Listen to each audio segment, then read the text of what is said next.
Well, this turned out to be more of a nightmare than anticipated. Very quick walkthrough. Converting this from two-wheel drive to four-wheel drive right off the bat. Engine crossmember had to be changed. This one I don't think is in the right place yet, so I'm not done with that. Transmission crossmember, that's easy enough. Spring perches. You have to drill and mount those perches into the frame.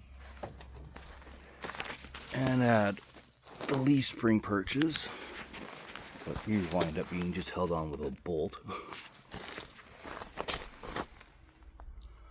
But the real hang up I'm having is the steering gear.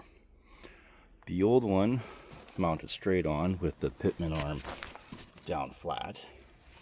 This one, of course, does not. And if I don't use this setup, I can't mate up with a drag link. So now I gotta make a steering shaft to go from here up to the column. Turned out to be much more of an ugly job than I thought. But progress is finally being made.